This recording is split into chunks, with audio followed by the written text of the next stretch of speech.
नमस्कार। कार्यक्रम नयाँ नेपालमा तपाईँलाई हार्दिक स्वागत छ। म हुँ घनश्याम। हरेक दिन कार्यक्रम नयाँ नेपाल रेडियो गण्डकी 90.2 मेगाहर्ज मार्फत तपाईँ सुन्दै आइरहनु भएको छ। यसै गरेर सामाजिक सञ्जाल फेसबुक मार्फत पनि तपाईँ यति बेला हामीलाई लाइभ हेर्दै हुनुहुन्छ। आज हामीसँग पाहुनाको रूपमा हुनुहुन्छ जिल्ला कफी उत्पादक सङ्घ कास्कीका पूर्व अध्यक्ष एवं नेपाल कफी महासङ्घका हालका केन्द्रीय सदस्य विश्वबन्धु पोखरेलजी हुनुहुन्छ। उहाँ लामो समयदेखि कफीमा विशेष गरेर लागिरहनु भएको छ। आज हामी उहाँसँग कफीको क्षेत्रमा विशेष गरेर नर्सरी व्यवस्थापन, जमिन, सिँचाइ, यसै गरेर फार्म व्यवस्थापन लगायतको विषयमा आज हामी छलफल गर्दैछौँ। सबैभन्दा पहिले त विश्वबन्धु सर, तपाईँलाई कार्यक्रम नयाँ नेपालमा स्वागत छ। धन्यवाद। अब हजुर लामो समयदेखि कफीमा लागिरहनु भएको छ, झन्डै 20 वर्षभन्दा बढी समयदेखि। अझै विशेष गरेर हजुरले नर्सरीलाई अगाडि बढाइरहनु भएको छ, अहिले पनि झनै विस्तार गरेर लानु भएको छ। भनिदिनुहोस् न, यो नर्सरी व्यवस्थापन कसरी गर्न सकिन्छ? नर्सरी भनेको के हो? नर्सरी भनेको त अब बिरुवा उत्पादन गर्ने, अब हाम्रो किसानको भाषामा भन्दा बिरुवा उत्पादन गर्ने स्थानलाई नै नर्सरी भनिन्छ। विशेष गरी कफीको नर्सरी अरू नर्सरी भन्दा अलिकति जटिल र अलि संवेदनशील विषय हो। किनभने अरू तरकारी र अरू बालीका नर्सरीहरू छोटो समयका 2-3 महिनामा नै बजारमा बिक्री गर्न सकिने अथवा फर्मलहरू रोप्न सकिने हुन्छ भने, तर कफीलाई 12 देखि 18 महिनासम्म, 16 महिनासम्म यिनीहरूलाई नर्सरीमै पालिराख्नु पर्ने, वर्ष दिनभरि यसको चाहिँ रेखदेख हेरचाह गर्नुपर्ने भएको हुनाले अलिकति संवेदनशील हो। र फेरि कफीको नर्सरी अहिले जस्ता पनि नर्सरी बनेका छन्।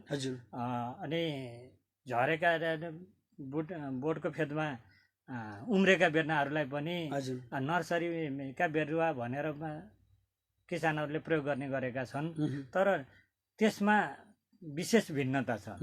यहाँहरूलाई सजिलो उदाहरण दिँदाखेरि, जस्तो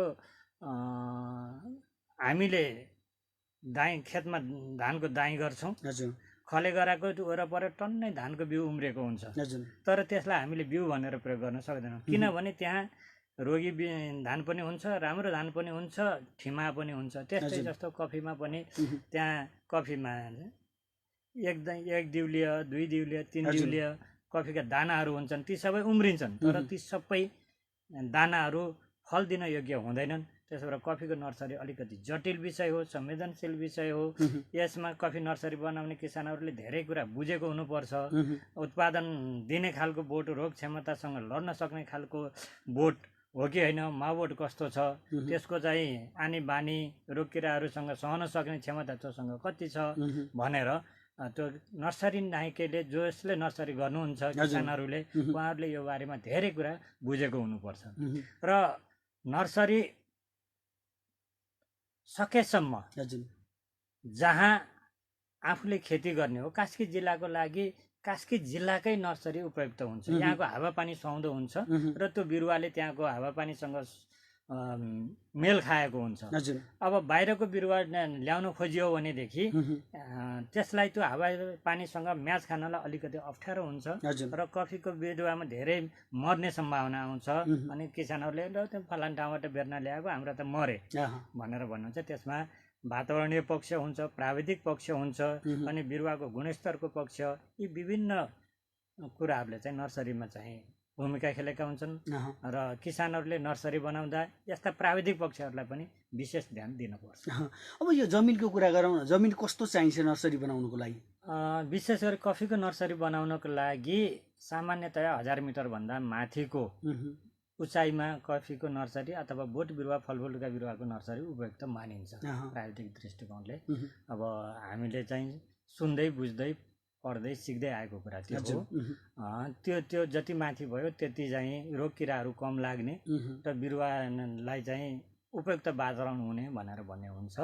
र सामान्यतया नर्सरीको जग्गा कस्तो भन्दा, जग्गा चाहिँ विशेष गरी तपाईँ हाम्रो जहाँ पनि गर्न सकिन्छ, तर त्यो कसरी गर्ने भन्ने कुरा हो। नर्सरी गर्दाखेरि नर्सरीमा बलौटे दोमट माटो, कम्पोस्ट मल, प्राङ्गारिक तत्त्व राम्रो भएको, बलौटे दोमट माटो भएको, अनि छारी व्यवस्थापन भएको, तर पुरानो बगैँचाभित्र कफी नर्सरी गर्न हुँदैन।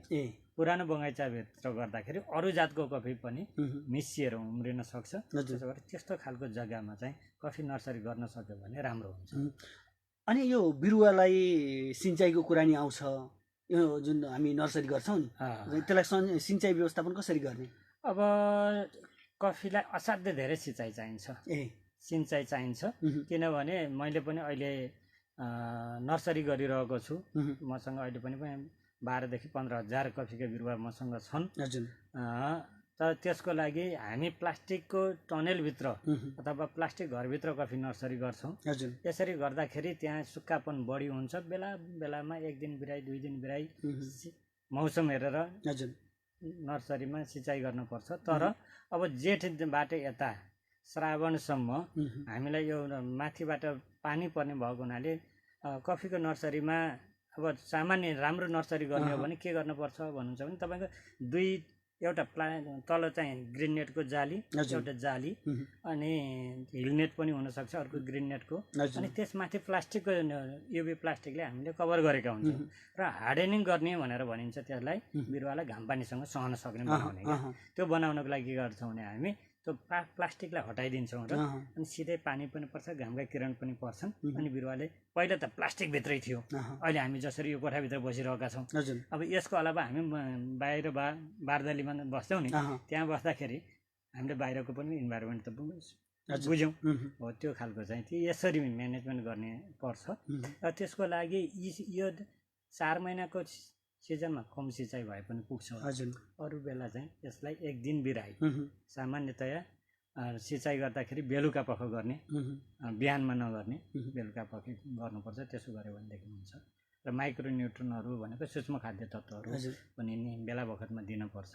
र हामीले फेरि यो कफी त प्राङ्गारिक हो, यसमा त कुनै रासायनिक मल विषादी प्रयोग गर्न पाइँदैन। त्यसो भएको हुनाले हामीले जैविक विषादीहरू, जैविक झोलमलहरू बनाएर चाहिँ त्यसलाई छर्ने, स्प्रे गर्ने गर्छौँ। र यसरी चाहिँ कफीको नर्सरीको व्यवस्थापन, जग्गाको व्यवस्थापन हामी यसरी गर्छौँ। यो जुन विस्तारको कुरालाई पनि हामी एकछिनमा जोड्छौँ। त्योभन्दा अगाडि लगानीको कुरा गरौँ न थोरै। यो नर्सरी व्यवस्थापन गर्नको लागि अब यहाँ त अब के अरे स्केलको कुरा नि होला, तर एउटा बोटलाई हामी एउटा बिरुवालाई सार्ने बेलासम्म एकदम राम्रो कुरा गर्छ। अब कति जति लगानी हुँदो रहेछ? अब सामान्यतः हामीले यो विषयमा किसानहरूले, मैले आफूले नर्सरी नगर्दा म आफू जिल्लामा काम गरिरहँदा किसानहरूसँग हाम्रो कुराकानी हुन्थ्यो। किसानहरूले त्यति बेला बोर्डले जम्मा 15 रुपियाँ कफीको मूल्य तोक्यो। 15 रुपियाँ। अब हामी हिसाब गरौँ कि हामी यहीँ हिसाब गरौँ, पारदर्शी रूपमा, ट्रान्सपरेन्सी रूपमा हिसाब गरौँ। एउटा पोलिपट किन्नु पर्यो किसानले, अनि त्यस पछाडि त्यहाँ बालुवा चाहियो, त्यहाँ प्राङ्गारिक मल चाहियो, त्यहाँ चाहिँ माटो चाहियो, त्यसलाई भर्न पर्यो, अनि बिउ खरिद गर्न पर्यो, जमाउन पर्यो, त्यसलाई ट्रान्सप्लान्ट गर्न पर्यो। उम्रेको टोपे बिरुवालाई, पुतली बिरुवा, टोपे बिरुवालाई चाहिँ पोलिपटमा हाल्नु पर्यो र 1 देखि 1.5 वर्षसम्म त्यसको चाहिँ रेखदेख हेरचाह गर्न पर्यो। जनशक्ति चाहियो। त्यो जसले व्यावसायिक रूपमा काम गर्छ, नर्सरी बनाउनु भएको छ किसानहरूले, उहाँको त थुप्रो लगानी हुन्छ। र सामान्य सरदर हिसाब गर्दा अहिले राज्यले 30 रुपियाँ मूल्य तोकेको छ, तर त्यो पनि पर्याप्तता छैन हेर्नुहोस्। त्यसो भएको हुनाले यो नर्सरीको त किसानको मेरो हिसाबमा भन्नुहुन्छ भने कम्तीमा 50 रुपियाँ एउटा कफी किन भन्नु, कफीको बोटको हुनुपर्छ। किन भन्नुहुन्छ भने घनश्याम सर, अब यहीँ नै हामी कुरा गरौँ, एउटा घिरिमुलाको बिरुवा जुन चाहिँ 1 महिनामा तयार हुन्छ, 2 महिनामा किसानले लगेर रोप्छ। त्यो एउटा बियाको, एउटा बेर्नाको अहिले 20 रुपियाँ 30 रुपियाँ किसानले किनिरहेको छ। 1.5 महिना तयार हुनेको। 1.5 महिनामा तयार हुनेको। जबकि 1.5 वर्ष पाल्ने कफीको बिरुवा त्यो पनि त्यति धेरै सेन्सिटिभ, अघि त्यति धेरै कुरा गरी त्यसको बारेमा उसँग प्राविधिक ज्ञान हुनु पर्यो, उसँग सिँचाइको व्यवस्था हुनु पर्यो, उसँग जग्गा के अरे नर्सरी बनाउने त्यो टनलदेखि सबै लगानी गर्न पर्यो। त्यति गर्दाखेरि उसले पाउने कति हो त? भन्दा अहिले पाउने पनि त्यही 30 रुपियाँ हो। अहँ, त्यसो भएको हुनाले यो क्षेत्रमा राज्यले पनि सोच्न आवश्यक छ, उहुँ, किसानहरूले पनि सोच्नु आवश्यक छ। र बेर्ना कस्तो भने तपाईँलाई नडाँटी भनौँ, राम्रो गुणस्तरीय बेर्ना भनेर भनेको हामी पनि प्राविधिक भएर तालिम दिन्छौँ किसानलाई। पेन्सिल साइजको यो कलमको साइजको बेर्ना चाहिन्छ है, तपाईँको 6 देखि 8 जोडा पात भएको, कम्तीमा 1.5 फुट अग्लो भएको भनेर हामी किसानलाई भन्छौँ। तर हामी आफै त्यो अहिले बजार मूल्य अनुसार हो भने हामीले त्यो साइजको, किसानहरूले त्यो साइजको बेर्ना दिन सक्दैन, किनभने उनीहरूको त्यो खालको लगानी गर्यो भने बेर्नाको मूल्य चाहिँ उनीहरूको लगानी उठ्दैन। त्यसो भएको हुनाले यो यसमा अलिकति राज्यले सोच गर्नुपर्छ। किनभने अब तपाईँ हामीले यहाँ गफ गर्दा छलफल गर्दाखेरि अब पोलिपटको कति होइन, बालुवा नै किनेको कति, मल किनेको कति, अनि श्रमको कति, त्यो वर्षैभरि चाहिँ त्यहाँ नर्सरीमा काम गर्ने कामदारहरूको ज्याला कति, त्यो सबै जोड्दा त्यसो भएको हुनाले यो बारेमा चाहिँ अलिकति हामीले राज्यसँगै बसेर सबै नै बोर्डसँग बसेर कफी विकास बोर्ड छ, तथा कफी विकास बोर्ड छ, त्योसँग बसेर छलफल गर्नुपर्छ र उहाँहरूसँग बसेर किसानलाई कसरी फाइदा हुन्छ, किसान कसरी त्यसमा मैले होइन म नर्सरी गर्छु, कफीको राम्रो गुणस्तरीय नर्सरी बनाएर व्यवसाय चलाउँछु भन्ने खालको वातावरण सिर्जना गर्नुपर्छ। अब विस्तारको लागि भनौँ न, यो कफीको नर्सरी पनि विस्तार, त्यसपछि कफीकै विस्तारको लागि के गर्नु पर्ला? सबैभन्दा पहिला त कफी विस्तार गर्ने हो भने नेपालको कफी नीतिमै परिवर्तन आउनुपर्छ। कफी राज्यले बनाएको पोलिसीमा नीतिमै परिवर्तन आउनुपर्छ। अहिले गरिरहेको राज्यले प्रमोटका प्रोग्रामहरू जे राखेको छ ती हामी किसानको लागि ती एउटा पनि उपयुक्त छैन। किन म तपाईँलाई उदाहरण दिन्छु, म त्यही काम गर्छु, म त्यही चाहिँ एसोसिएसनमा काम गर्छु। राज्यले किसानकै लागि कफी किसानकै लागि भनेर नीति बनाएको छ। तपाईहरु किसानहरू फेरि राज्यले बनाएको यो नीति ठिक छैन भनेर भनिरहनु भएको छ। त्यो नीति बनाउँदाखेरि तपाईँहरू इन्भल्भ हुनुभएको थियो थिएन? आजभोलि त पार्टिसिपेन्टको कुरा आउँछ, सहभागिताको कुरा आइरहेछ नि। एकदमै सहभागिताको कुरा आउँछ। पार्टिसिपेन्ट अब प्रत्यक्ष रूपमा सानातिना कार्यक्रममा हामी हुन्छौँ, तर भइदिएको के छ भन्नुहुन्छ भने अब आउनुपर्ने के हो, कफी कति वर्षमा फल्छ? 3 देखि 5 वर्ष हो। राज्यले के गर्छ? बिरुवामा अनुदान भन्यो, 50% अनुदान, मलमा अनुदान, सिँचाइमा अनुदान भन्यो, सिँचाइमा अनुदान भन्छ होइन। अब तर के तपाईलाई एउटा बेर्ना दिएपछि राज्यको दायित्व पुरा भयो त? त्यो कफीले फल दियो कि दिएन त? भनिसकेपछि अहिले चाहिँ बिरुवामा अनुदान भयो अनि यस्तो 50%, तर त्यो कति हुर्के कतिले उत्पादन दिए भन्ने चाहिँ अनुगमन पनि छैन। अनि त्यस पछाडि अर्को के अहिले पनि म सुन्छु, अहिले पनि धेरै झोला बोकेर किसान बन्ने, झोला बोकेर फर्म दर्ता गर्ने यस्ता थुप्रै मान्छेहरू छन्। त्यसो भएको हुनाले यो कुरालाई राज्यको लगानी त दुरुपयोग भयो नि, बेर्नामा मात्रै भए पनि दुरुपयोग भयो क्या, 50% दिए पनि। तर त्यसले रिटर्न के दिने हो त? मैले एउटा कुरा बुझेको छु जस्तो लाग्छ घनश्याम सर, राज्यले अनुदान दिने भनेको के हो भन्दा जसले त्यो वस्तु उत्पादन गर्न सक्दैन तिनीहरूले पनि बजारमा किनेर खान पाउन् है। त्यसबाट तपाईहरू कफी उत्पादन गर्ने किसानहरूलाई हामी मल दिन्छौँ, बेर्ना दिन्छौँ, बिउ दिन्छौँ, तालिम दिन्छौँ र तपाईँहरूले राम्रो कफी उत्पादन गर्नुहोस् र त्यो उत्पादन गरेको कफी बजारमा ल्याइदिनुहोस् भनेर दिने हो, मलाई त्यो लाग्छ। तर यहाँ के देखिएको छ भनेदेखि राज्यले दिन पनि टुक्रिएर दिन्छ, प्याकेजमा दिँदैन, फलोअप छैन, अनि किसानले बेर्ना लग्यो सारे कि सारेन, अनि त्यो बेर्नामा स्वस्थ थियो कि थिएन, त्यो बेर्नाले उत्पादन दिने हो कि होइन, यो बारेमा पनि राज्य अहिले आनन्द कान थुनेर बसेको छ। म त कान थुनेरै बसेको छ भन्छु। अनि त्यस पछाडि किसानहरूमा पनि त्यो जनचेतना आएको छैन। नयाँ विषय छ यो, हाम्रो पुरानो तपाईँ हाम्रो धान कोदो जस्तो होइन, यो नयाँ विषय छ। अनि अब किसानहरूलाई बेर्ना सार्छन्, मर्छ, तिम्रो कफी भएन भन्छन्। मैले बेर्ना दिएँ, ए तपाईँले बेर्ना दिनुभयो, अनि भएन, ल तपाईँले दिएको कफी भएन। यो यसको व्यवस्थापनलाई नि थोरै कुराकानी गरौँ न। म त्यहाँ अब हामीले लिएर गएर लगाइन्छ, लगाएर मात्रै अब उत्पादन त दिँदैन, त्यसको लागि यो फार्म व्यवस्थापनकै कुराकानी गरौँ। म त्यही कुरालाई जोड्नु खोजेको। हजुर जब किसानको पनि अब राज्यले गर्नुपर्छ प्याकेजमा, हजुर बेर्नादेखि लिएर जबसम्म मार्केट, भोलि उत्पादन प्रशस्त भयो, बोर्डदेखि ओडसम्म भन्नुहुन्छ नि, बोर्डदेखि ओडसम्म भन्छौँ नि हामी, होइन भयो, अब प्रशस्त भयो, त्यसको बजारको व्यवस्थापन राज्यले जिम्मा लिने कि नलिने? भलै प्राइभेट सेक्टरले बिजनेस गर्ने हो, तर सिक्वेन्स त मिलाइदिनु पर्यो नि। एक नम्बर कुरा त्यो हो। त्यसो भएर राज्यबाट जति भइरहेको छ त्योबाट हामी किसानहरू सन्तुष्ट छैनौँ। अनि अब किसानको तर्फबाट पनि किसानको पनि के हो भने किसानका धेरै समस्याहरू छन्। हेर्नुहोस्, मैले हेरेँ सबैभन्दा पहिला त हाम्रो जग्गा खण्डीकरणले इच्छा गरेको असाध्यै मरिमेटेर लाग्ने किसानले पनि उसँग जग्गाको अभावले गर्दा उसले व्यवसायिक किसान बन्न सकेका छैन। एक नम्बर भनेपछि साना किसानहरू व्यवसायिक किसान बन्नलाई समस्या छ, ठुलो समस्या। त्यसलाई राज्यले के गरिदियो भने साना किसानहरू पनि व्यवसायिक किसान हुन्थ्यो। अब राज्यले जग्गा उपलब्ध गराइदिनु पर्यो। छोटो शब्दमा भन्दा जसले अठोट गर्छ म कफीको किसान हुन्छु, कफीको व्यवसाय गर्छु भनेर भन्छ र उसले प्रस्ताव लिएर आउँछ भनेदेखि उसलाई राज्यले अघि मैले भने जिङ्गर प्याकेजमा राज्यले जग्गा उपलब्ध गराइदिनेदेखि लिएर भलै लिजमा होस्। अहिले सामुदायिक वनहरू सबै मिल्केर गएका छन्। तपाईँ हाम्रो चाहिँ पहाडी भेगका सामुदायिक वनहरू तराईका जस्ता होइनन्। त्यहाँबाट हामीले 2 पैसा लिन सकेका छैनौँ, तर त्यहाँभित्र हामीले जडीबुटी गर्न सक्छौँ, त्यहाँभित्र कफी खेती गर्न सक्छौँ, त्यहाँभित्र अलैँची खेती गर्न सक्छौँ। त्यसलाई वन नीतिले रोकिरहेको, त्यसलाई वन नीतिले चाहिँ वनमा त छुनै पाउनुहोस् भन्छ, त्यहाँ त तपाईँ हामीले टेक्नै पाइँदैन।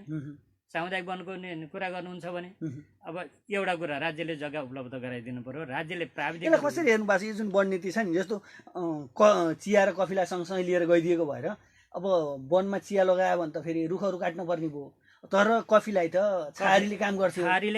एकदमै होइन, एकदमै के यहाँ नबुझेको कारणले यो समस्या भइरहेछ अथवा अरू जग्गा नै खाली छ? नबुझेको कारणले यो अब बुझाउने प्रयत्न। वनमा लगाउँदाखेरि त वनै संरक्षण हुन्थ्यो। हामीलाई चाहिएको के हो? हरियाली कायम गर्ने, हाम्रा यी भइरहेको वन क्षेत्र नघटोस्, त्यहाँबाट जुन कार्बन उत्पादन भएको छ त्यो चाहिँ नघटोस् र वातावरणलाई संरक्षण। वनको उद्देश्य यही होइन। कफी लगाएको ठाउँमा छारी त चाहिन्छ। आखिर हामीले त सिमेन्टको घर बनाउने त होइन नि त, त्यहाँ त कफी नै रोप्ने हो नि। के कफीले चाहिँ नि वनलाई बिगार्यो त? हामी कृषि वन प्रणालीको सोच बनाइरहेछौँ। कृषि वन प्रणाली भनेर भनेको त्यो हरियाली मेन्टेन गरौँ भनेर भनेको होइन। त्यसो भएको हुनाले यो बारेमा नबुझेको हो, यो नबुझाइएको र नबुझेको कुरा हो। म यो भनेपछि कि किसानहरूको दबाब त्यहाँसम्म पुगेन, किसानहरूको आवाज सुनिएन कि त्यहाँसम्म पुगेन। अब यहाँनिर समस्या यहाँनिर हो क्या, किसान र कर्मचारी एउटै हुँदो रहेछ। हेर्नुहोस्, कर्मचारी त्यो घर आउँदा किसान हो, तर अफिसमा गएपछि ऊ कर्मचारी बन्छ। अहिले जनप्रतिनिधि आइसक्नु भएको छ त। जनप्रतिनिधि नेता हो घनश्याम सर, ऊ नेता हो। एउटा कुरा जनप्रतिनिधिले ओभरअल हेर्नुपर्छ, त्यो कुरा म मान्छु। जनप्रतिनिधि भिजनेबल हुनुपर्छ, तर उसले सबै कुरा देखेको हुनुपर्छ। त्यसको लागि त काम गर्ने भनेको त ब्युरोक्राट्सले नै हो। ब्युरोक्राट्समा त्यो खालको जबसम्म क्षमताको विकास हुँदैन। अहिलेको बजेट प्रणालीलाई, अहिले भर्खरै भएको बजेटलाई हेर्नुहोस्, कृषिमा भएको बजेटको बाँडफाँडलाई हेर्नुहोस्। अब त्यसले पनि म सरसर्ती हुन त मैले नबुझेको हुन सक्छु, तर सरसर्ती हेर्दा यो आएको छ नि, के अरे प्रधानमन्त्री कृषि आधुनिक ब्लक आएको छ, सुपरजन आएको छ, कार्यक्रमहरू थुप्रो आए। तपाईँ एउटा किसानको हाम्रोमा बाँदरको र असिनाको ठुलो समस्या छ। मैले कफी बिमा गर्न पाउँदिनँ, मेरो असिनाको बिमा गर्न पाउँदिनँ, भनेपछि उसको बिमा गर्न पाउँदिनँ। किसानलाई बिमाको छ भनेर बाहिर हल्ला गरिया छ, कफीको बिमा छैन। तपाईँको बिमा गर्न हरेक बिमाकोहरू घर घर जान्छन्।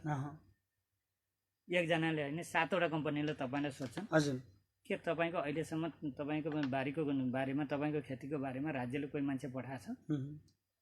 तपाईँले र मैले महसुस गरेको कुरा गरौँ, व्यवहारिक कुरा गरौँ, यथार्थ कुरा गरौँ, अहिलेसम्म त्यो पाइहाल्छ छैन। हामी ठुला कुरा गर्छौँ, ठुला प्रोजेक्टका कुरा गर्छौँ। अहिले त तत्कालै त किसानलाई के चाहिएको भन्दा भएको बाली भित्र्याउन पाए, मिठो नमिठो भयो भने मैले गरेको भनेर आफ्नो पसिना खान पाए, हजुर। किसान त्यसैमा खुसी छ। त्यो बारेमा त्यसो भएको हुनाले यो बारेमा पनि राज्यको ध्यान जान जरुरी छ।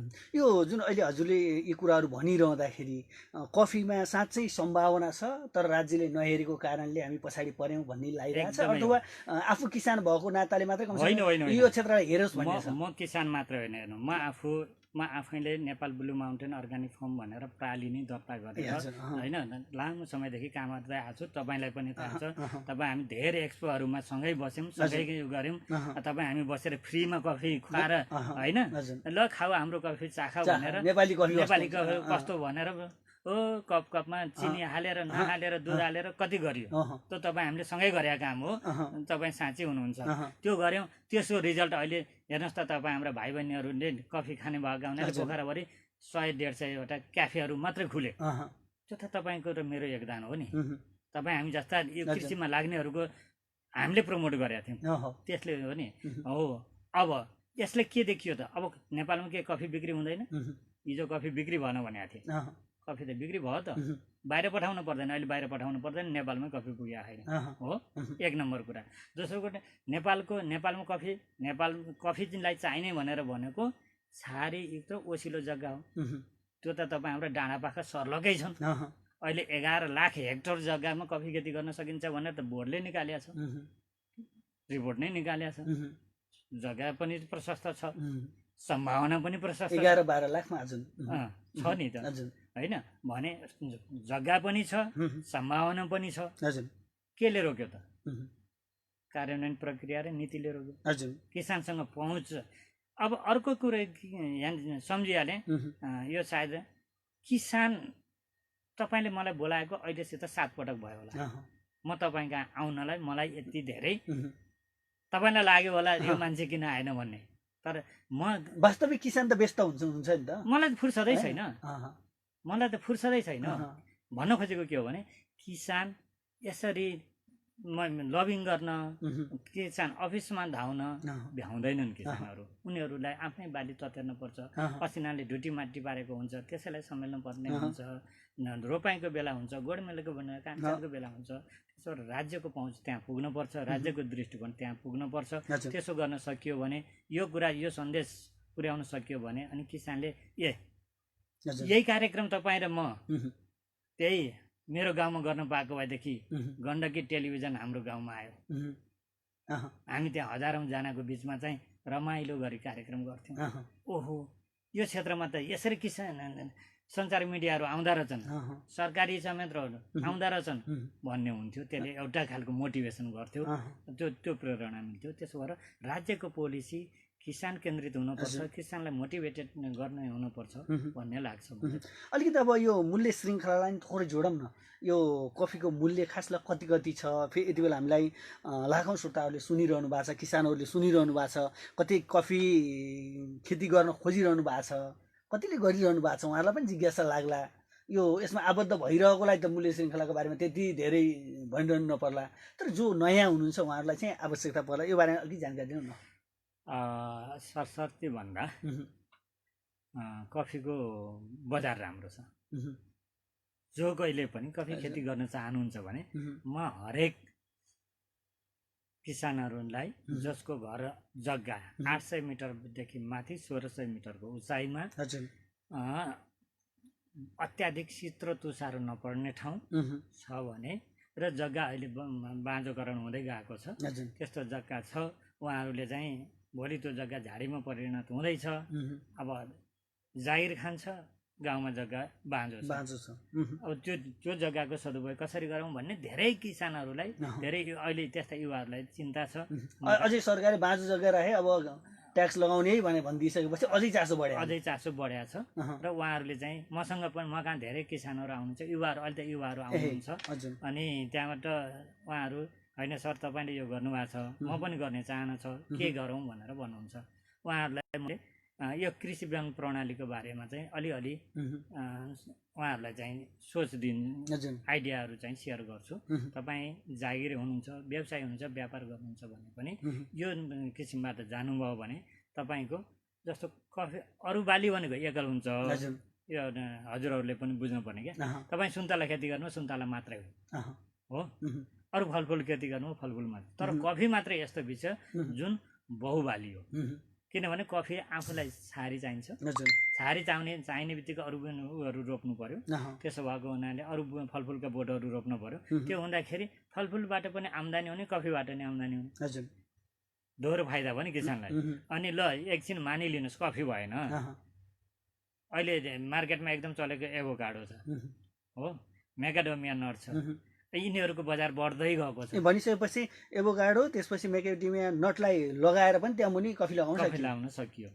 तपाईँ हाम्रो छ मानोस् गाउँकै अम्बाको बगैँचा छ, सुन्तलाको बगैँचा छ, अरू अन्य फलफुलका आँपका बगैँचा छन्, लिची कटहरका बगैँचा छन्, तर तलको जग्गा हामीले केही प्रयोग गरेका छैनौँ। त्यो पनि त प्रयोग गर्न पाइयो कफीमा। हामी अघि नै वनको कुरा गऱ्यौँ, वनभित्र हुन्छ भनेदेखि हाम्रो फलफुलका बोटभित्र पनि हुने भयो। त्यसो अब जहाँसम्म मूल्यको कुरा गर्नुहुन्छ, राज्यले कफीको मूल्य भनेको अर्ग्यानिक सर्टिफिकेसन नभएकोलाई 80 रुपियाँ, भएकोलाई 85 रुपियाँ भन्यो। तर हामी कास्की जिल्लामा अहिले हामी किसानलाई जिल्ला कफी उत्पादक सङ्घले 85 रुपियाँ मूल्य दिएका छौँ, फेरि 95 दिएका छौँ।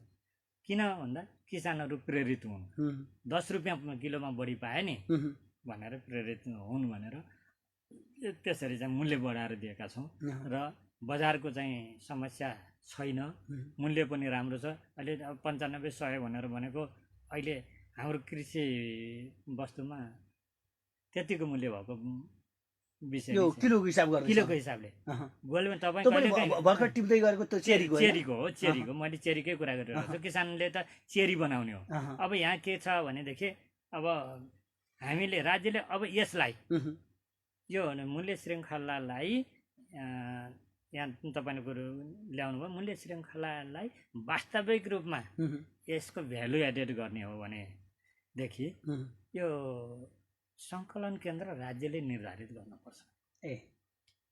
तपाईँ पनि पल्पर राख्ने, म पनि पल्पर राख्ने, 100 बोट कफी लगाएँ मैले नै पल्पर राख्छु, अर्को किसानले 100 बोट लाउँछ, म पनि पल्पर राख्छु। त्यसले के समस्या पर्दछ भने गुणस्तरमा समस्या पर्दछ। तपाईँले एउटा प्रविधिले गर्नुहुन्छ, तपाईँको फर्मेन्टेसन कति भयो थाहा छैन, मेरो फर्मेन्टेसन भयो कति भयो थाहा छैन।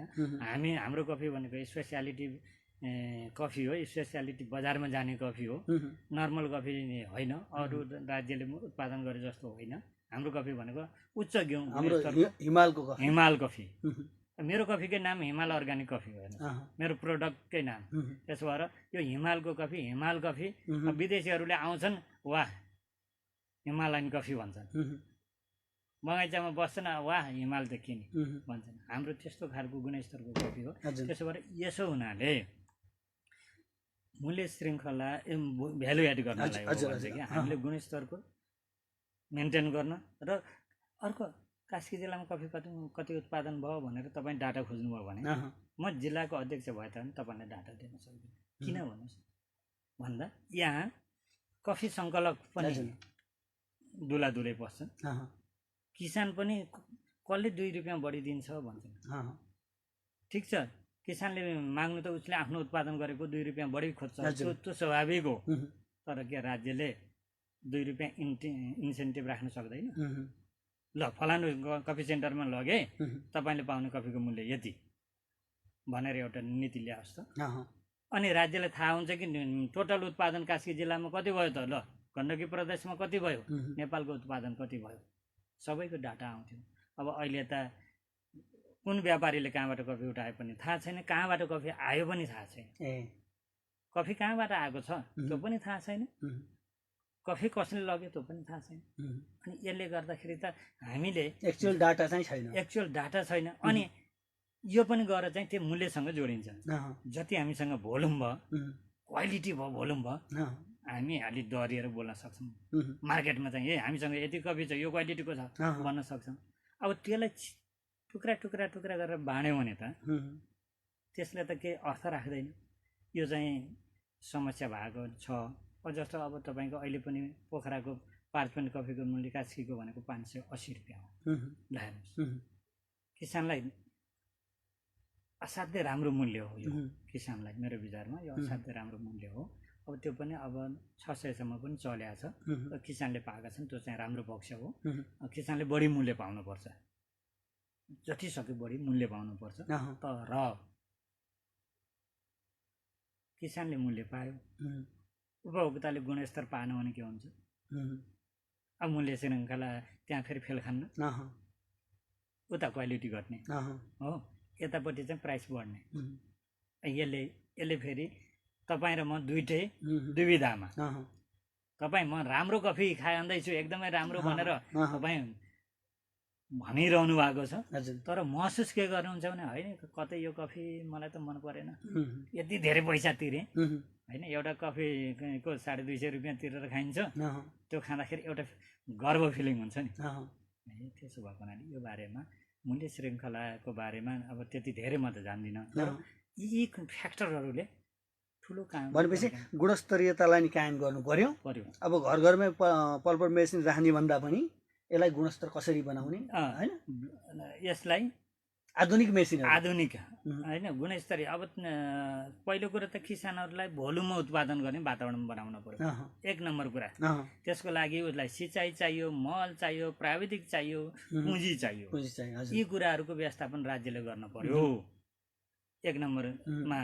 अब त्यसपछि उत्पादन भएको कफीलाई एकै ठाउँमा भनिसकेपछि अब बिरुवामा मात्रै अनुदान दिएर भएन। अब जुन पल्पर मेसिनमा नि दिने गर्थ्यो क्यारे दिन्छ हैन, 50% अनुदानमा हामी अब पल्पर मेसिन मात्रै भएन, अझै आधुनिक मेसिनहरू ल्याउनु पर्यो। सुन्नु न, त्यो हाते पल्परले गरमलाई मोटर लगाएर गरमलाई 100 किलो कफी पेल्नलाई के को मोटर लगाउनु हो?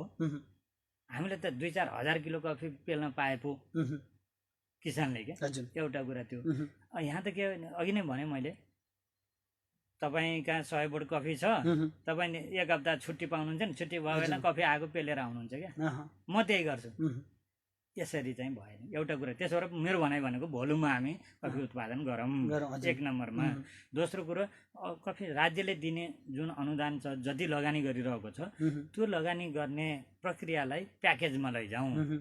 निश्चित ठाउँमा निश्चित व्यक्ति, निश्चित समूह, निश्चित फर्महरूलाई चाहिँ जुन अब उपयुक्त छन् त्यस्तो ठाउँमा चाहिँ त्यसलाई फोकस गरौँ, उत्पादक र उत्पादकत्व, ताकि अनुदान लिँदाको लागि काम नगरोस्, काम गरे बापत पाओस्, काम गरे बापत पाओस् क्या, त्यहाँ त्यसले त्यसरी पाओस्। दुईटा कुरा त्यो गरौँ। त्यस पछाडि गुणस्तरमा जाउँ। अब गुणस्तर के ल्याऊ त भन्दा प्रविधिले हो। गुणस्तर प्रविधिले हो, प्रविधिको व्यवस्थापन गरौँ। तेस्रो कुरा। चौथो कुरा मार्केटको कुरा हो। अहिले नेपाली कफीको मार्केटको समस्या छैन। मार्केट जति भने पनि सकिन्छ, बेच्नलाई सकिन्छ। स्वदेशमा पनि छ, विदेशमा पनि छ। अहिले त स्वदेशमै प्रशस्त छ। अहिले मागेको डिमान्ड अनुसार मैले कफी पुर्याउन सकेको छैन। त्यसो भएर मार्केटको समस्या छैन। यी मैले देखेको है, सरसर्ती एउटा किसानको लेभलले, एउटा सानो व्यवसाय भएको हिसाबले म आफू कफी भुटेर बजारमा पनि बेच्ने अनि म आफैले उत्पादन पनि गर्ने, किसानको पनि काम गर्ने भएको हुनाले। अब अलिकति थोरै व्यक्तिगत तपाईँकै कुराकानी गरौँ, हामी कार्यक्रमको अन्तिम चरणमा छौँ। अहिले कति बोर्ड छ हजुरकोमा? मसँग सामान्यतया 1000-1100 बोट छन्। फल दिने त्यही 500 जति साना ठुला बोट फल दिने भएका छन्। यो वर्षको उत्पादन भनेको त्यही 1300 देखि 1400 किलो उत्पादन चेरी भएको छ। त्यति मैले पनि त्यति भने जति उत्पादन लिन सकेका छैन। हामीले भने जस्तै 5 किलो 10 किलो प्रति बोट उत्पादन भनेर भनेको। अनि त्यही केही हाम्रा प्राविधिक समस्या रहेका छन्। सिँचाइको समस्या छ, मल खादको समस्या छ, अनि अब अहिले एउटा फेरि रोग पनि देखिएको छ कफीमा। अब रस्ट भन्दा नि च्यालेन्जको रूपमा चाहिँ सेतो गभार च्यालेन्जको रूपमा आएको छ। यसले गर्दाखेरि यसको लागि अनुसन्धानहरू चाहिँ भइरहेछ र एकदम सरले सम्झाउनु भयो राज्यले अब त सबैभन्दा पहिला रिसर्चलाई एकदमै जोड दिन पर्यो। हेर्नुहोस्, प्याकेज म बारम्बार भन्छु, अनुदानको प्रोग्राम चाहिँ उत्पादनको आधारमा गर्न पर्यो र त्यो भनेको घर घरै जानु पर्यो। किसान आउँदैन, हेर्नुहोस् मलाई लियो भनेर भन्न आउँदैन। किसान आफू गर्छ, उही उत्पादन भएको डोकामा बोकेर लिएर आउँछ, त्यो गर्नु। र मैले यसरी गरेको छु। अर्को चाहिँ अब अघि नै भने जुन 1100 कफी बोट लगाएर अब आफैले कम्पनी नै सञ्चालन गरेर फर्म सञ्चालन गरेर गर्दाखेरि झन्डै आम्दानी चाहिँ कति हुने रहेछ? बाँच्न सकिन्छ सरलाई सर्ती भन्दा मोटामोटी तपाईँको अब हामी त्यहाँ अब घरको हामी 3-4 जना, मेरो बाबु भयो, म, श्रीमती, आमा, हामी सारैजना त्यहाँ लागेका छौँ। अब भन्यो नि घर खर्च चलाउन सकिएको छ। यो त कृषि गरेर हामी ठुला सपना चाहिँ नदेखाउँ अहिलेको परिवेशमा। भोलि राज्यले ल्याएछ र किसानलाई अलि माथि लग्छ भने हो, नत्र सामान्यतया कफी खेती गरेर मैले हिजोको भन्दा नाफा लिन्छु।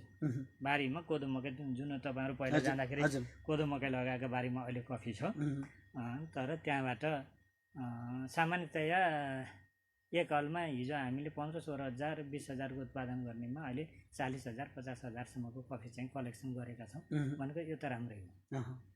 त्यसो भएर राम्रो छ।